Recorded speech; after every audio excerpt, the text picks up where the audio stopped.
Hi friends, இன்றைக்கி நம்ம வீட்டில் ஸ்வீட்டான சர்க்கரை பொங்கல் குக்கரில் எப்படி செய்கிறதுன்னு பார்க்கலாம். 1 டம்ளர் பச்சரிசி, அதே டம்ளரில் 1/4 டம்ளர் பாசிப்பருப்பு ரெண்டையும் எடுத்துகிட்டு நல்லா வாஷ் பண்ணி எடுத்துக்கோங்க.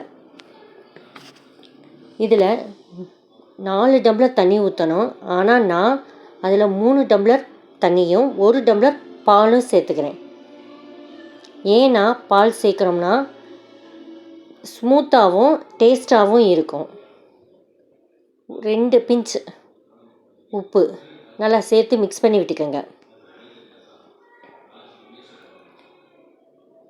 இப்போ குக்கரை மூடி 3 விசில் விடுங்க.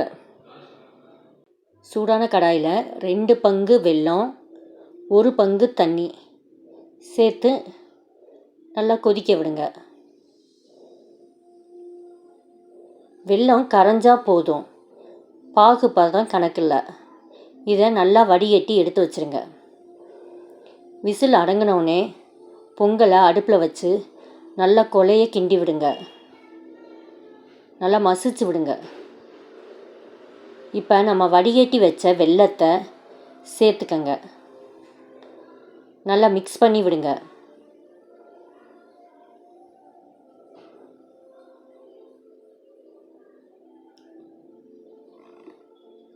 சின்ன சின்ன பீசஸாக கட் பண்ண தேங்காய்ச்சில், பேரிச்சம்பழம், ஏலக்காய் தூள் எல்லாத்தையும் சேர்த்து நல்லா மிக்ஸ் பண்ணி விட்டுக்கோங்க.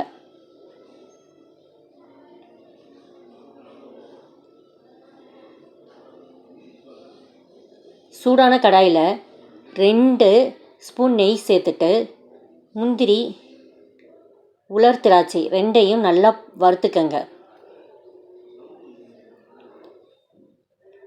இந்தளவுக்கு வறுத்தா போதும், கருக விடாமல் எடுத்து வச்சுக்கோங்க.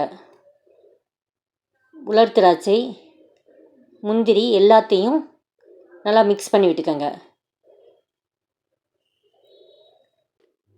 இப்போ பொங்கல் ரெடி ஆயிடுச்சு. அந்த சூடான நெய்யையும் சேர்த்து மிக்ஸ் பண்ணி விட்டுக்கோங்க. நல்ல சுவையான இனிப்பு மிகுந்த சர்க்கரை பொங்கல் கிடச்சிருச்சு ஃப்ரெண்ட்ஸ். இதை வீட்டில் ஒரு நாளைக்கு ட்ரை பண்ணி பாருங்கள். தேங்க்யூ.